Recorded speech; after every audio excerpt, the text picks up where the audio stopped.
Pessoal, sejam todos muito bem-vindos à disciplina de nutrição aplicada à enfermagem. Espero que todos vocês estejam bem, estejam maravilhosamente bem. Hoje vamos para a nossa aula de número 4 e vamos lá que a gente tem muita coisa para ver nesse dia de hoje. Então, o que a gente vai aprender nesse dia de hoje, né? Cada dia é uma nova descoberta, um novo aprendizado, mas dessa vez a gente vai aprender um pouquinho sobre alimentação saudável.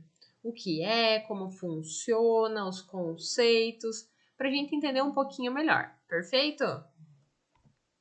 Então, quando eu pergunto para vocês, o que é alimentação saudável? Você sabe me responder isso? Ah, é comer bem, prof. Ok, tá, pode ser, mas o que é alimentação saudável? Né? Alguém de vocês faz ideia o que significa? Sim, não? Pensem aí com vocês que nós vamos entender um pouquinho mais. Então, esse termo alimentação saudável, hoje ele é associado aos conceitos de dieta, de emagrecimento, de vida fitness, de restrições alimentares, né? Tem toda uma influência da mídia por trás disso, também que fala da busca do corpo perfeito, do sentimento de culpa das pessoas ao ingerirem certos alimentos, que são não saudáveis, ou a pessoa se alimenta muito bem, ou ela se alimenta muito mal, ou como a regulação emocional por meio da alimentação. Então a mídia está fazendo um papel muito grande nesse lado, né, nessa parte, sobre a alimentação saudável. Então a mídia tem trabalhado muito em cima disso também, né, nos dias atuais. Então, aí eu paro e pergunto para vocês, mas daí a gente pensa em alimentação saudável como isso, mas o que é de fato uma alimentação saudável, né? Então, para vocês terem ideia, a alimentação que é considerada adequada e saudável, né, ela é um direito humano, tá? Que ele está garantido na Declaração Universal dos Direitos Humanos e na Constituição Federal também. Tá lá dizendo que é um direito humano ter alimentação saudável. Então, seria o acesso físico, o acesso econômico de todas as pessoas aos alimentos, aos recursos, né, como o emprego ou da terra, né, para garantir esse acesso de modo contínuo. Então, esse direito também inclui a água, né, e as diversas formas de acesso a essa água. E quando a gente fala, né, que a alimentação ela deve ser adequada, o que a gente entende? Que ela seja adequada no contexto e nas condições culturais, sociais de cada pessoa, econômica, climática, ecológica, né, voltada a cada pessoa, a cada etnia, a cada religião, a cada cultura ou a cada grupo social. Então a gente entende tudo isso quando a gente para pensar em alimentação saudável. Mas então, não é só uma moda, porque hoje tudo é moda, né? Ai, é moda fazer dieta, é moda ter restrição alimentar, ai, é moda ser fitness, né? Por exemplo, que de fitness eu não tenho nada, mas que é moda, né? É moda. Mas isso é muito mais do que uma moda. Então, a gente ter uma alimentação saudável, ele é um direito básico do ser humano, né? Que deve ser assegurado pelo Estado. Então, a gente tem várias questões envolvidas na alimentação saudável, mas a gente também deve considerar a forma como esses alimentos eles são produzidos e se essa produção ela é feita de um modo sustentável, né? Então, a forma como a gente come, ela não vai afetar apenas a gente, né? Mas toda a sociedade, todo o ambiente que a gente está inserido, né? Então, por isso a gente pode dizer que comer, ele é considerado um ato político, né?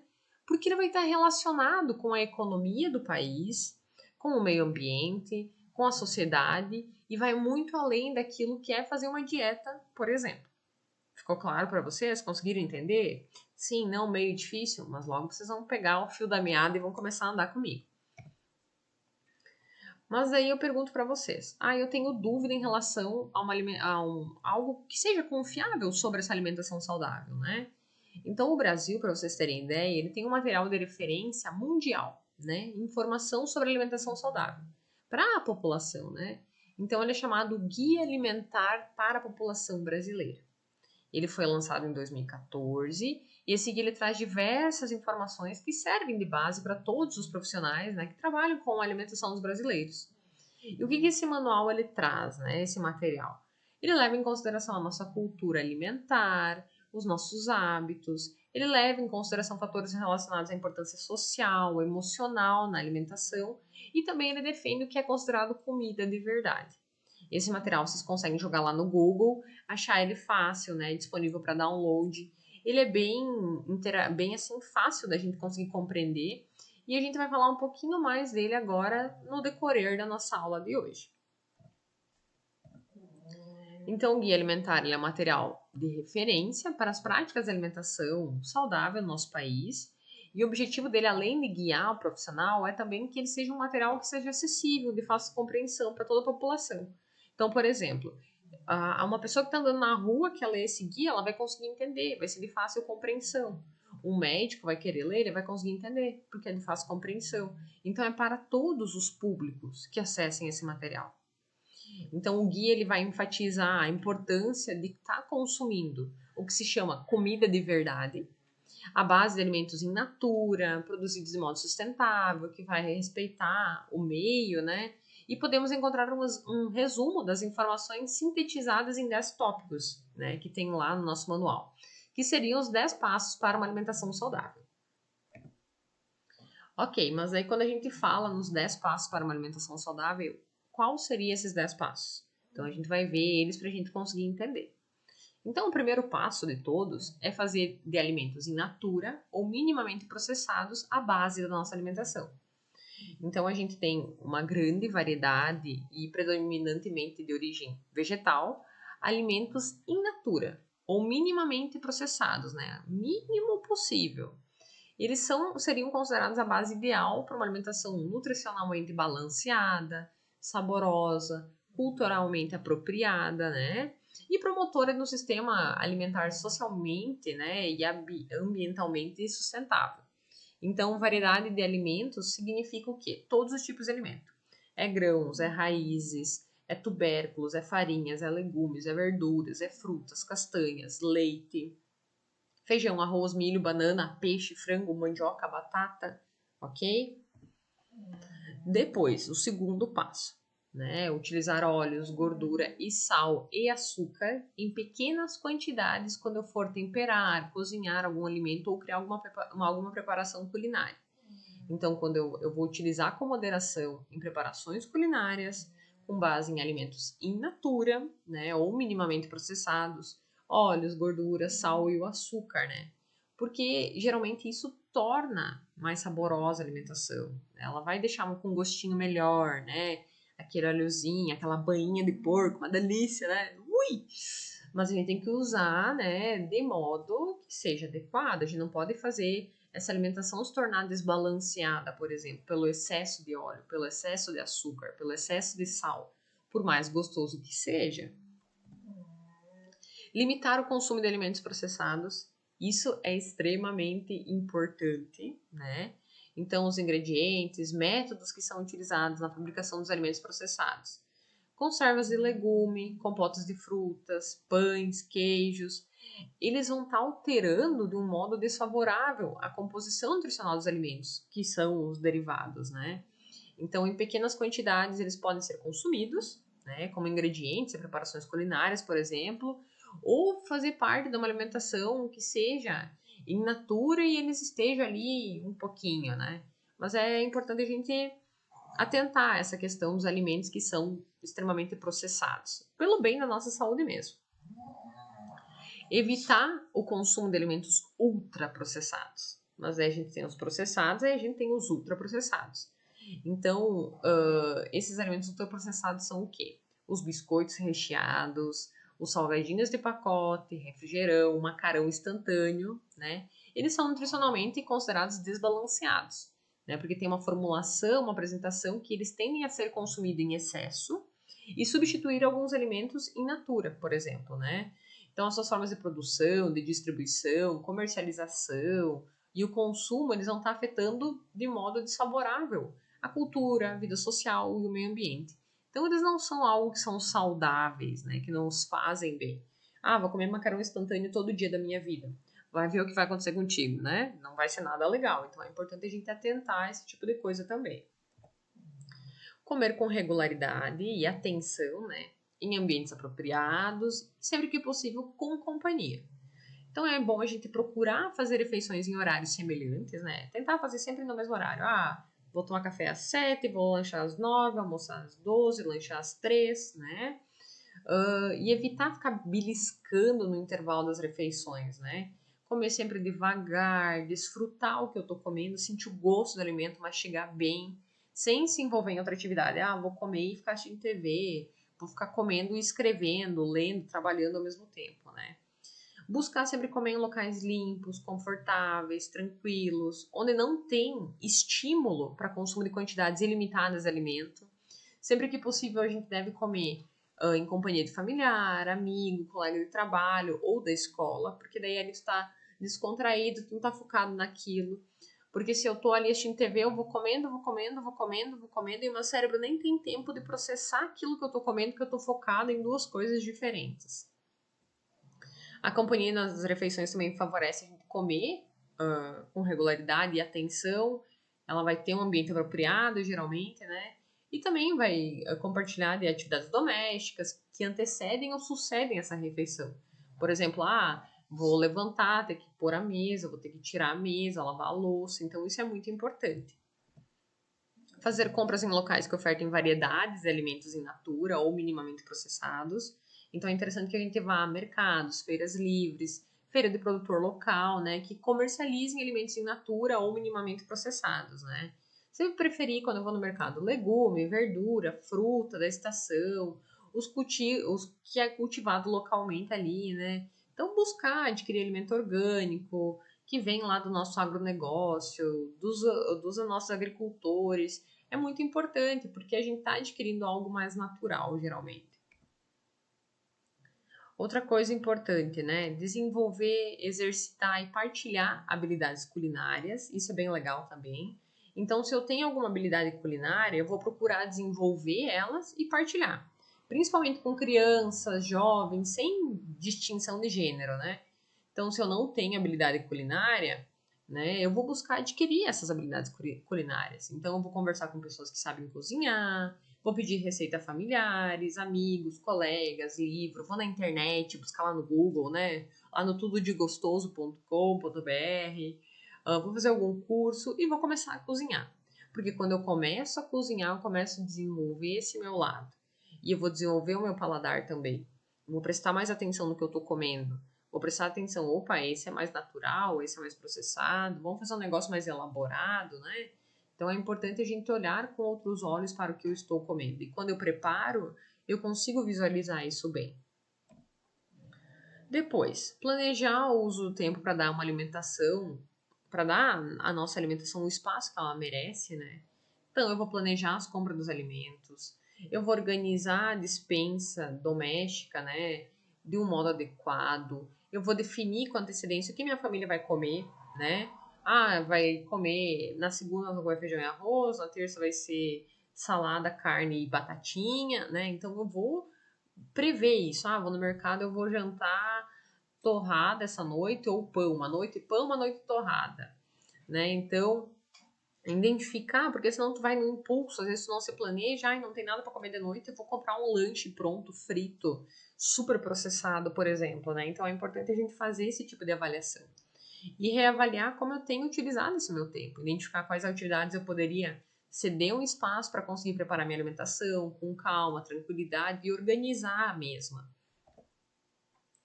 Outra situação, dá preferência quando fora de casa, locais que servem refeições feitas na hora, né?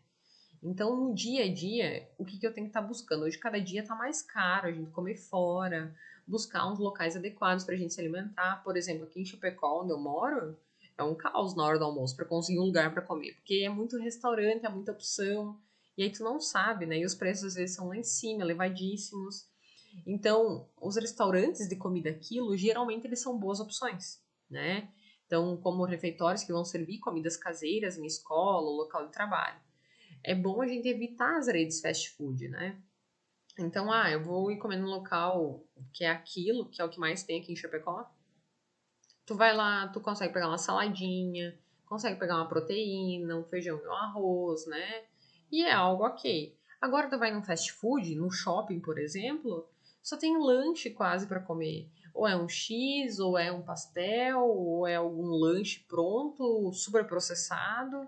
Então, de preferência, vamos evitar esses locais e tentar ir em locais que façam essas comidas na hora. É muito importante também para a nossa saúde essa questão. Outra questão, ser crítico quanto às informações, orientações, mensagens sobre alimentações veiculadas em propagandas comerciais, né? Eu tenho que lembrar que a função essencial de uma publicidade é aumentar a venda do produto, né? E não informar, né? Ou menos ainda, educar as pessoas sobre aquele produto que ela está consumindo. Então eu tenho que avaliar com crítica o que eu leio, o que eu vejo, o que eu ouço, por exemplo, sobre alimentação, né, em propagandas comerciais e estimular outras pessoas, particularmente os jovens e as crianças a fazerem isso. Porque às vezes na TV passa propaganda da Coca-Cola e a Coca-Cola é maravilhosa. A Coca-Cola, eu tomo a Coca-Cola né, meu Deus, tô lá no Alasca, maravilhosa essa Coca-Cola. Mas e quanto açúcar? Quanto sódio tem nessa Coca-Cola? Quanto mal essa Coca-Cola vai me fazer? Ninguém fala isso na TV. A Coca-Cola sempre vai ser maravilhosa e linda. Então tem que ser crítico quando eu visualizo essas propagandas na TV, né? Bem importante. Então, como a gente consegue perceber, o guia alimentar ele não faz nenhum tipo de terrorismo à sociedade, né, em relação aos alimentos, não estimula também ninguém a fazer a dieta da moda ou comprar coisas caras, né? Então, tipo, hoje tem aquelas dietas que, vou ficar 48 horas em jejum. Gente, tipo assim, né? Então, esse guia ele reforça a ideia de que a alimentação saudável ela deve ser algo que é simples, acessível, que faça bem para o nosso corpo, para nossa mente, né? Que nos permita cozinhar, compartilhar o momento com as pessoas que a gente ama, principalmente, é muito interessante.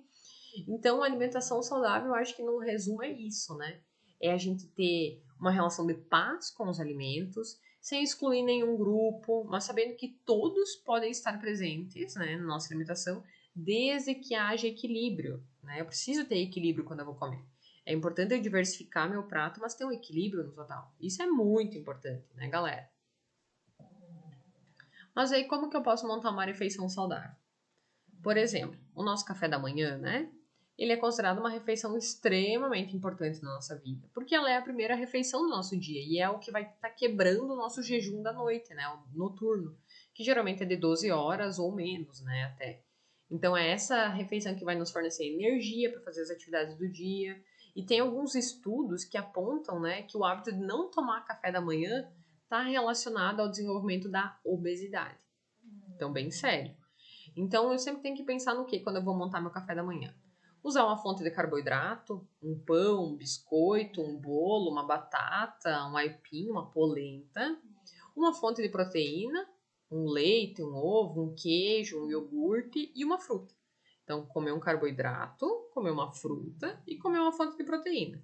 Isso tá show de bola para um café da manhã saudável, né? Não tem que ficar fazendo coisas da moda, né? Ai, meu Deus, não.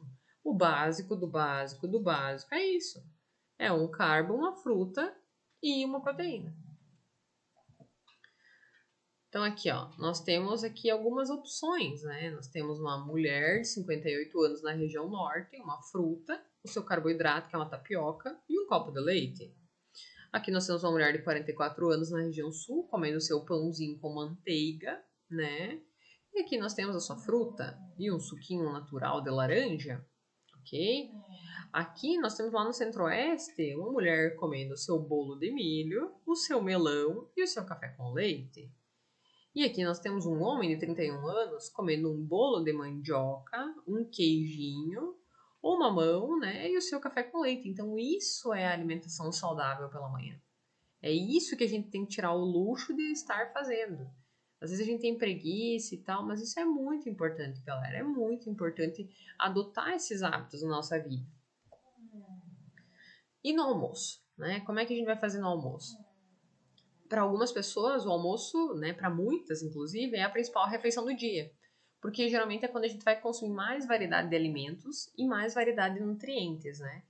Então é importante que nessa refeição a gente consiga ter uma variedade de alimentos in natura, que seriam verduras, legumes, uma fonte de carboidrato, uma fonte de proteína, e o ideal, que é como o guia nos sugere, né, controlar o uso de sal e de gorduras por parte dessas refeições. Então, como foi mencionado já, variar os alimentos é muito importante nesses casos, né? Porque quanto mais a gente varia, mais nutrientes a gente vai ter acesso com o nosso organismo. E isso é muito, muito, muito importante. Então, o que que é importante no almoço? Eu tenho que pensar que o meu prato, ele tem que ter 50% de vegetais crus e cozidos. O ideal seria ser 25, né? Vegetais de cor, ok? E 25 verde, né? Salada verde seria o ideal. Aí 25% de proteínas, né? Pode ser uma proteína de uma carne, de frango, porco, boi, peixe ou ovo. Um feijão, né? Um grão de bico, uma soja, uma lentilha. E 25% de carboidratos, de preferência integral quando for fazer uso. Então, 25%. Então, dividir o prato assim já é um grande passo. É um imenso passo, né? Não fazer que nem a nossa avó faz. Que ela bota feijão, arroz, batatinha, massa, salada, um monte de carne e molho e ainda sobra espaço para um repolho refogado, né? Não é assim que elas fazem às vezes?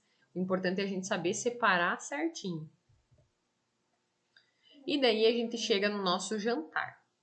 Então, muitas pessoas, elas têm aquela crença que se eu jantar eu vou engordar, né? E acabam não jantando muitas vezes. Mas é muito importante a gente lembrar que a gente precisa jantar por dois motivos.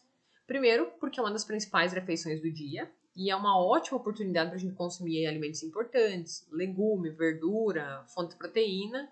E segundo, porque quando não ocorre o jantar, é possível que essa pessoa ela vai substituir essa refeição por lanchinhos ou que fique beliscando durante a noite, né? E vai acabar consumindo muito mais caloria durante a noite. Então não tem problema nenhum em jantar. O problema tá em eu não estar jantando muitas vezes. Então, como sugestão de jantar, eu posso usar a mesma do almoço, né? Eu posso comer 50% de legumes, 25% de proteína e 25% de carboidrato. Ou eu posso estar comendo carne, salada, ovos, alguma sopinha, né? Uma combinação de proteínas, um sanduíche natural, né? Então, um jantar é algo bem diversificado na nossa vida, mas é bem necessário também. E nos lanches? Como é que eu vou fazer a situação dos lanches, então? Então, os lanches, eles estão entre as nossas principais refeições, né? Porque eles também vão manter a energia no nosso corpo ao longo do dia, para que se evite chegar com tanta fome nas refeições principais. Porque senão eu tô a tarde inteira sem comer nada, de noite eu chego e vou querer comer um caminhão de comida, porque eu passei fome o dia inteiro. Então, muitas pessoas, elas acabam consumindo alimentos industrializados ou fast foods nesses horários, né? E o que não é interessante do ponto de vista nutricional e pode estar associado também ao ganho de peso dessas pessoas. Então, tem algumas sugestões que elas são bem nutritivas para estar fazendo esses lanches, que é uso de frutas, iogurte natural, castanha, amendoim, nozes, algum sanduíche natural, um bolo simples à base de frutas, entre outros. Então, lanchinhos leves, só para saciar aquela fome que pode chegar ao extremo no almoço, ao extremo no jantar. Então, é bem importante estar fazendo esses lanchinhos leves no decorrer do meu dia. Frutas frescas e secas, iogurte natural, as castanhas, né? Eles têm um alto teor de nutriente. E eles têm um grande poder de saciedade também, né? E são considerados práticos, ideais para uma refeição rápida. Então, se misturar essas frutas frescas, essas castanhas, nozes, né? E iogurte natural ele tem um alto poder, então ele está segurando essa saciedade. E é bem importante isso. Aí, o que eu quero que vocês façam agora? Uma atividade, né?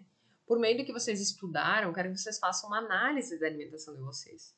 Primeiro, eu quero que vocês anotem tudo que vocês costumam comer, né, num dia normal. Primeiro, incluindo a refeição e o horário. Ah, no café eu tomo café às 7 horas da manhã, eu como isso e aquilo. Depois, eu vou pegar e fazer um pequeno texto com que vocês acreditam que podia ser melhorado nessa alimentação de vocês. E por que isso poderia ser melhorado? Então é importante a gente lembrar de levar em conta o que a gente discutiu agora aqui nesses slides que se passaram, né? O que vocês poderiam estar melhorando?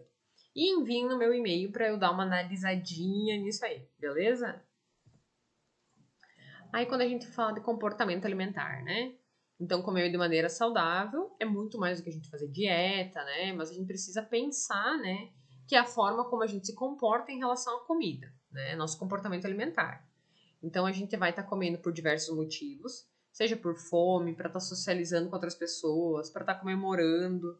A gente come porque a gente gosta ou porque tem alimentos disponíveis, né? Então tem muitas razões que nos levam a comer no nosso dia a dia, se for parar para analisar, né?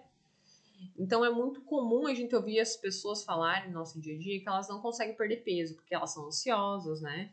E geralmente isso é verdade, tá? É uma verdade triste, mas é verdade. O que acontece é que o uso dos alimentos como forma de regulação emocional, né? A ansiedade, tristeza, a raiva, o tédio, acabam fazendo com que a pessoa ela coma, muitas vezes de maneira excessiva.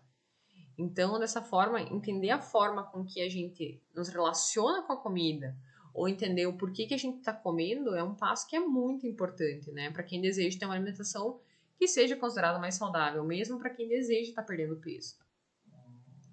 Aí nós temos a fome física e a fome emocional. Então, quando as pessoas elas se habituam a usar a comida para regular suas emoções, elas acabam que por desenvolver uma dificuldade em entender e diferenciar entre o que realmente é fome e o que realmente é emoção, né?